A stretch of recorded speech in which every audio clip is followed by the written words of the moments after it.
A few episodes ago, we put a brand new roof on this shed, and in that episode I told you that there were specific projects that I wanted to do, and that roof was going to enable us to do it. In this episode, we're going to get onto one of those projects, so make sure you stay tuned right after this.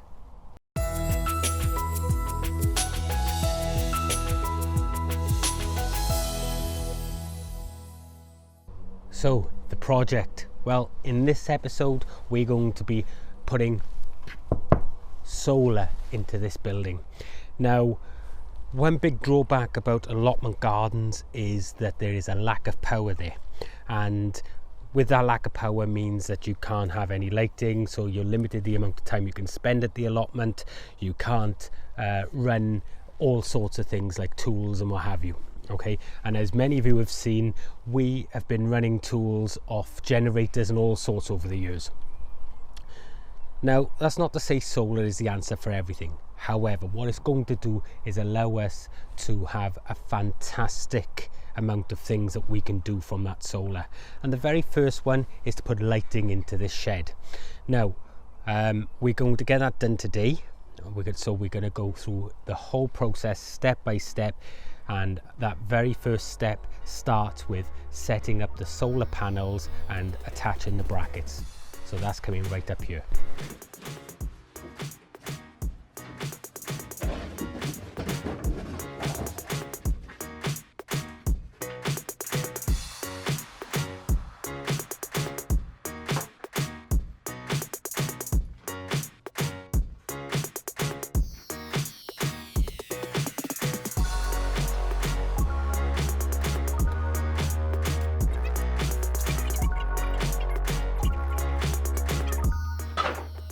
Is the diffuser of an old paraffin heater, just to prevent the drill bit going right the way through and hitting the solar panel below.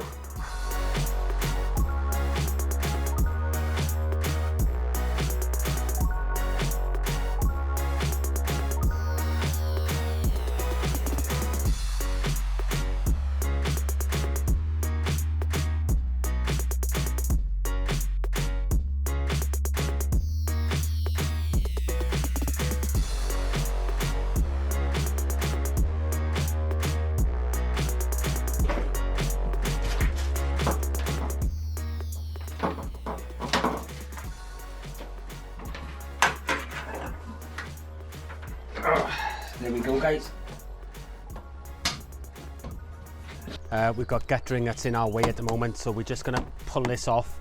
We put this guttering on the other day when we did the roof.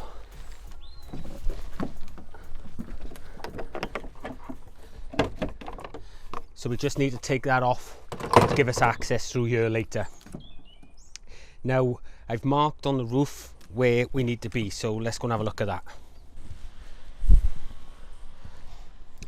Okay, so just on the floor here, guys, you'll see there's lines marked. This paper is very soft at the moment, the sun has been on it. But what we're going to do is we're going to line up both our solar panels and literally just screw them in. So we've marked where they need to go.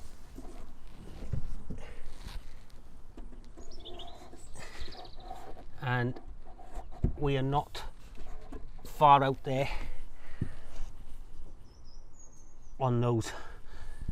Same thing with this one, it's coming up right next to it.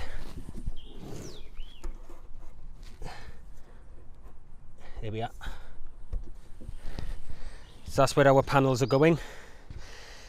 The only thing I've got to do now before we screw them down is connect up the wires. So let's pull them off to the side a moment.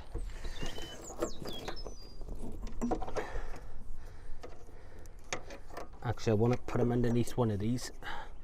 So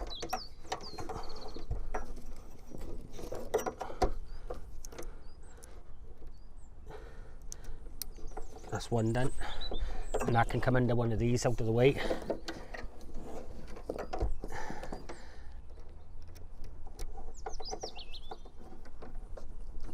So now we have both the panels linked into just two wires now, okay?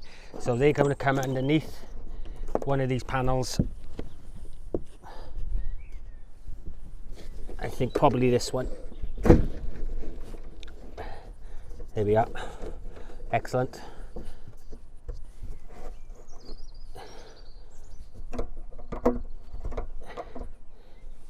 There we go, great. Now all that leaves me to do is to screw them to the joists. Now I've got a nice long piece on the impact driver, and we've got some 3-inch screws here.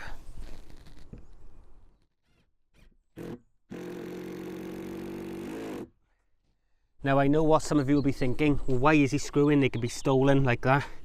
I'm screwing for a reason.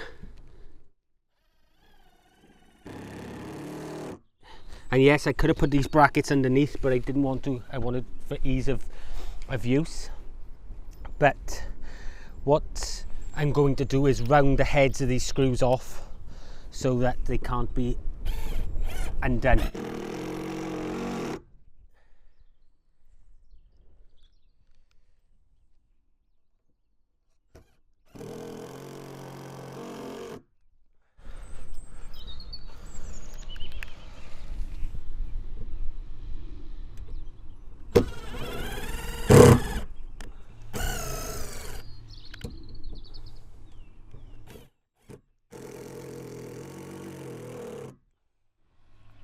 And then later on we will put some silicone or some bitumen over these as well.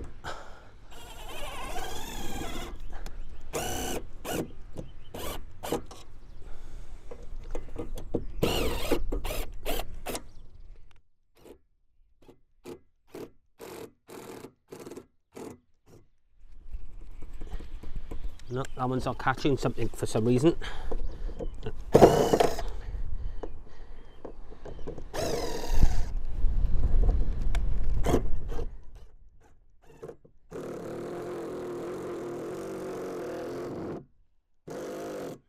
That time you did.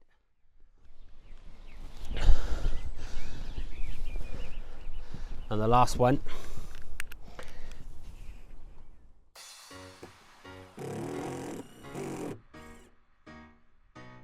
Here we are. Cool. So what I'm going to do now is use this bit to literally round over these screws so they can't be taken out.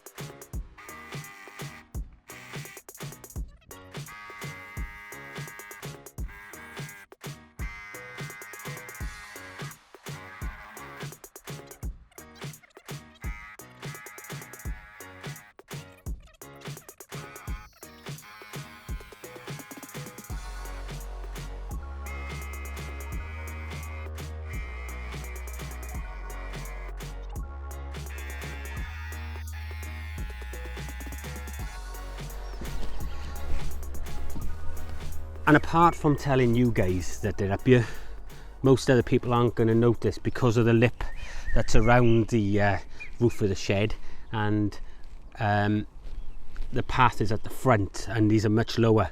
So as you can see, the sun is hitting these quite well. We're not going to angle them like you should do, but it should provide us what we need. So next step now is to get this wire from these into the shed itself. Okay. So these are the wires that we now need, and I'm not going to connect them to that yet, but I need to drill some holes, and I'm going to put them down here, which is below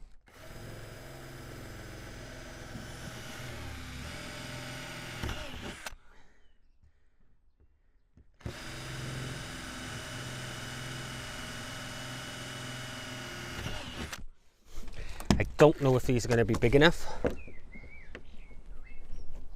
No, so we're going to have to widen them.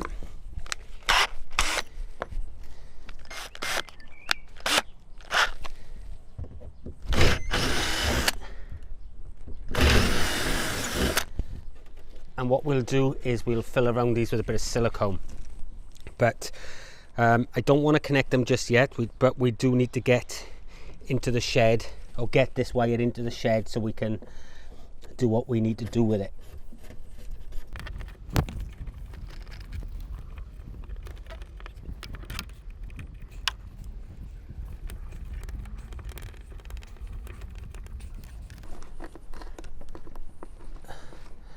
I want to leave enough because I want to push them wires back up under the solar panels, and I also want to be able to put a tack to keep the wire down, and then we'll fill that hole there.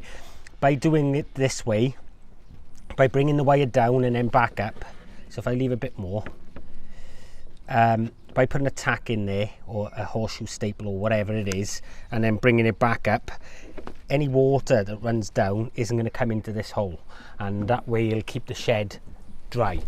So for now, that's all I need here.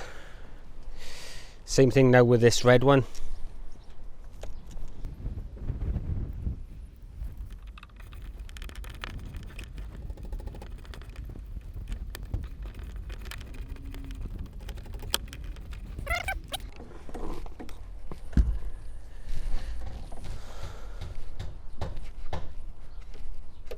There we go.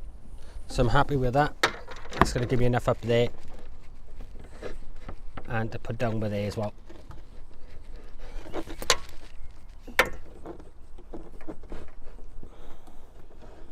Okay, that'll be fine there.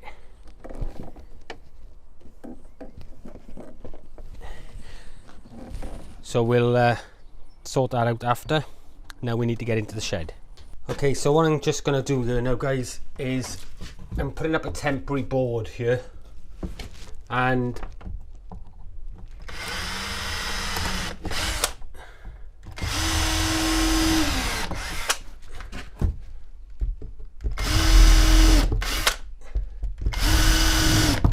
it's a little bit of a Westby that we had an offcut from.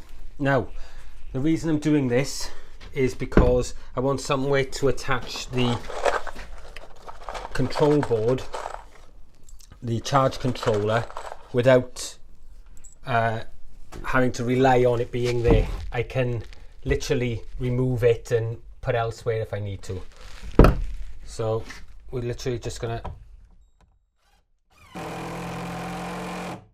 that up on there.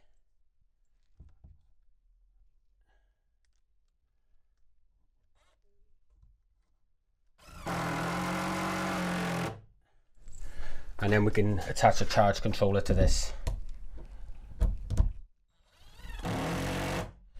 Now, this may well stay here because we have some future plans for this part of the shed, which we'll talk about in later episodes. But the next step now is to fix a charge controller here, and we need to bring out these wires. So I think I'm probably just going to fix it on the end here, and these wires will be cut down there. So we'll stick a charge controller by there.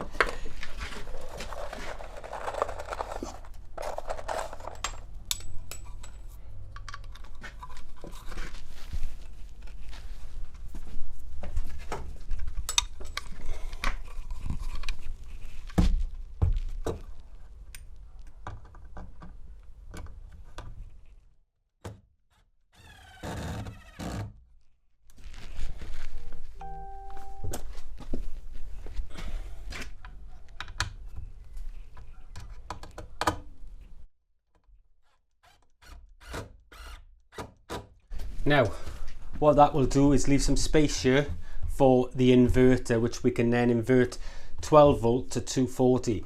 But for now, all I'm worried about doing is running some lights off here. Other stuff is going to come in later episodes, so just bear with us with that. Okay, before you go cutting any cables, make sure that you haven't connected them, and that is why we didn't connect them up there. And now we are able to just cut this, he says.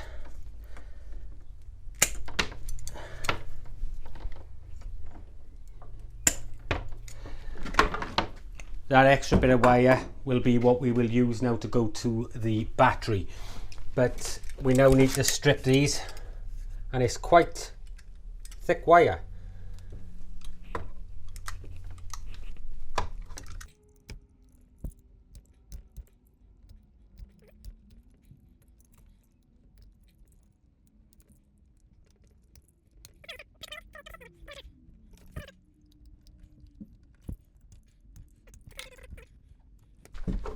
Okay, so on the charge controller here, we've got a little picture.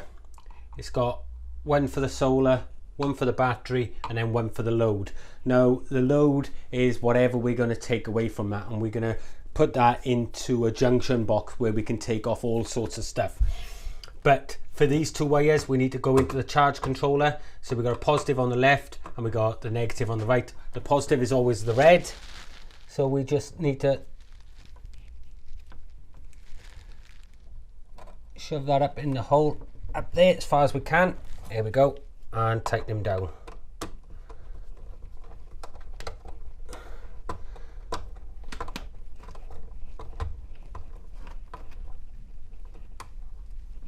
Now we need to make sure that's in there really well.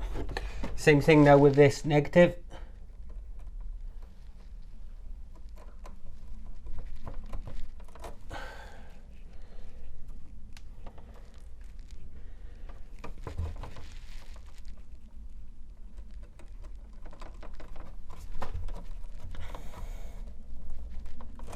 Right, I'm going to have to cut this one down, it's a little bit long.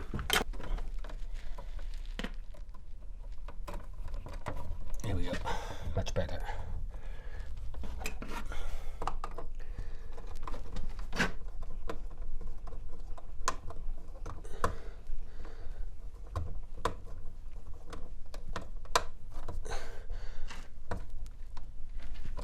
Okay, so now we can tidy them up over there with some clips.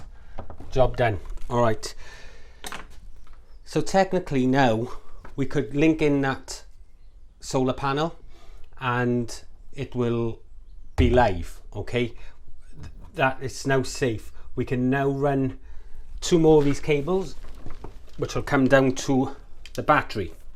Now we're not going to plug in the charge controller just yet, correction, the solar panels just yet, until we get everything we want done here as far as the battery and everything else is concerned.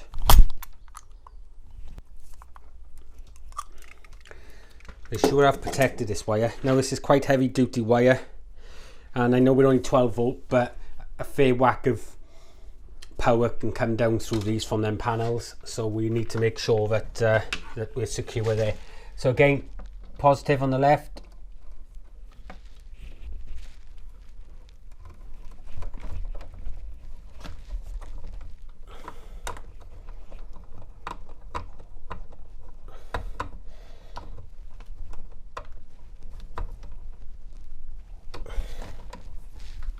and we need to do the same now with a negative.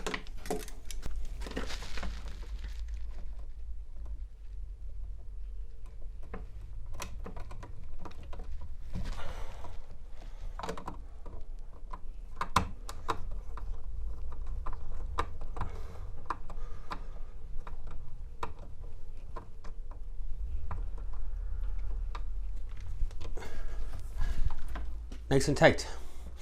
Now they're quite long, and I'm going to leave them long for the moment because it's no issue. I'm going to clean the floor here and then we're going to sight the battery. I need to get proper connectors for the battery, but for now I'm going to connect them up with a couple of Jubilee clips just to make this system actually live, okay? And but essentially that's it. Solar comes into the charge controller, sends the power out to a battery. We then got a load one that we can take off then to lighting or whatever else we want to do.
So that fixing, guys, is just temporary. Now all that is just to attach the wires to the battery for the time being. Now this battery is 130 amp hours, and eventually we will get another couple and we'll wire them in series, and we'll do a video on that when it comes to it. But for now, we can connect the solar panel up and it will be charging. Well guys, as you can see, it's relatively dark now. Excuse the noise up the road there. There's some sort of party or something going on. But anyway, it's relatively dark, but I didn't want to wait much longer because I want to get home and have some food. It's coming up to around about 9:15 now. But as you can see, the shed is relatively dark considering the time it is. But I want to show you what the lights are like in here. So that's what the lights light up this shed like. Not bad for a little 12-volt system. And I'm going to run through this 12-volt system again. If I turn it out, excuse the mess in my shed, but I just want to show you how effective these little 12-volt lights are, and they're very cheap as well. But look at that. So this is going to be a really useful space. Right, the next thing I want to show you is not only have I done the shed, but I ran all of this lighting through to the tunnel as well. And I'm also going to put out some PIR lights out here. So okay, again, now we're in at the tunnel, and in the tunnel we've got a few lights. There's only 6 in this main part of the tunnel, but it's enough to be able to come up here in the winter after work when it's pitch black at 4:30, and I got all this stuff to go out. But it's enough for me to get up here, do some potting on or whatever I need to do. We also got 2 in here as well. So as we are putting trays in here, it's going to allow us to do that as well, guys. So this is the other room that's in the back of the polytunnel. Now I will show you on how all of this is going, or how it's all wired in the daytime. But it's not only the lights that we are running, so I'll explain more about that now in a moment. But as you can see, I've got tons and tons of stuff to go out. It is raining at the moment, so I've held off on putting them out. The giant cabbage needs to go out and everything else. But it'll be a lot brighter in here in the winter because a lot of these lights are obscured by the vines and what have you at the moment. You know, they're growing, as you can see, they've grown loads since one of the last videos, and I'm hoping that we get some really good grapes off them.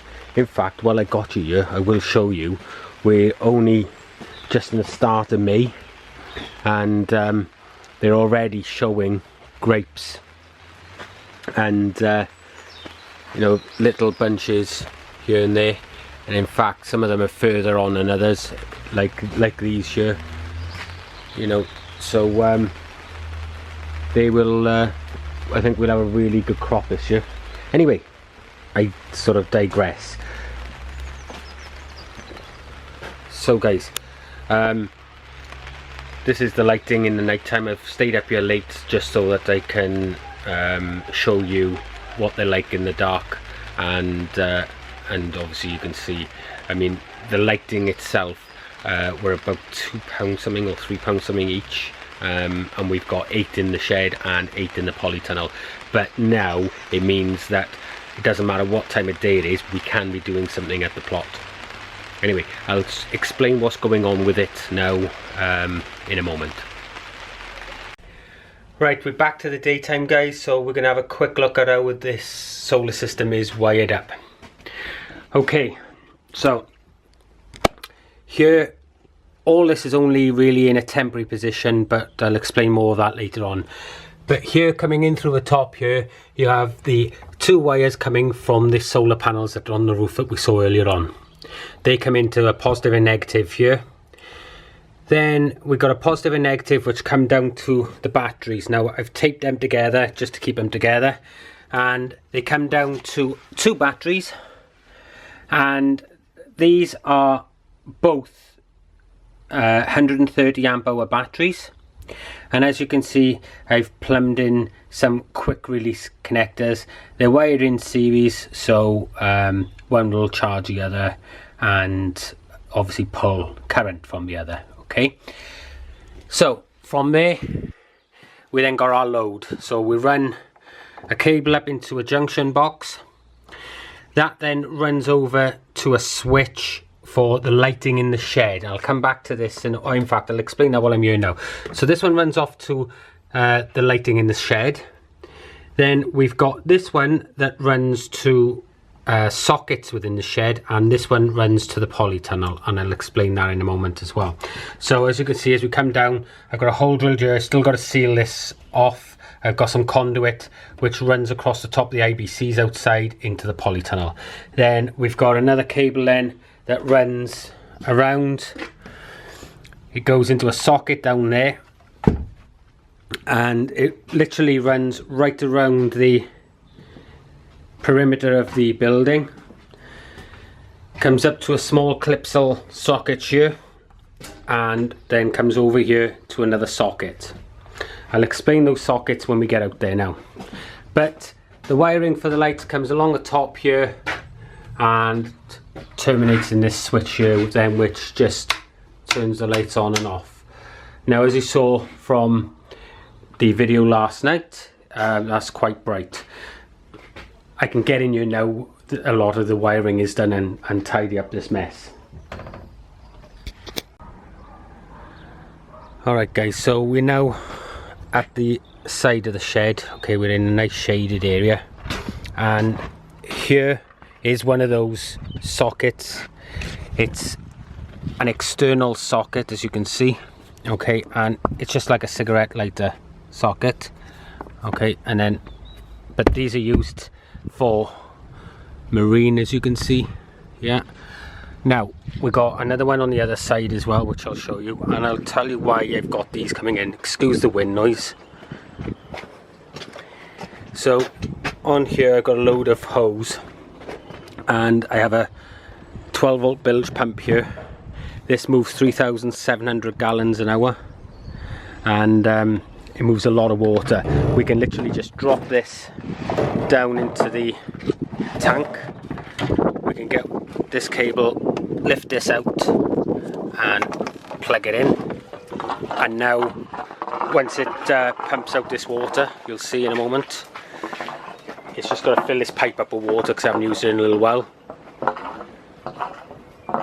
but it will do now. Here it comes. So now I can use this for watering all of my plants rather than using a bucket or a watering can. So it'll make life a lot easier. And it's as simple as that. You can also then use that to transfer water from one tank to another. So it's a really good way of doing that. And then when I've finished, just pull that out, job done, it's off. But it's very easy, plug it in, and now I ain't got to muck about. It's as simple as that, look. So it's a great way to water, and there's a lot of hose here that is moving water around. I'll utilise this now. I've got a hole there I've got to seal up. I'll utilise this now for moving water around the plot as well. It'll save me carrying a battery. We were using this system before, but I was carrying a battery around with this, but now it's just a case of plugging in wherever I need to. So we'll lift that out to there a moment, let that drain. Now, in the tunnel, this is where the wire came in. In fact, I'll come back out here. That conduit that runs along there, look, it holds the electrical wire, and it's taped down, not taped down, it's tied down there with a cable tie. The wire comes out to here, comes up this post to another junction box.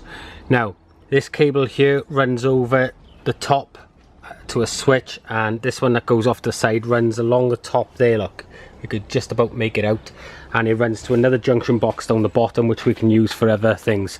This switch in here does these lights, look,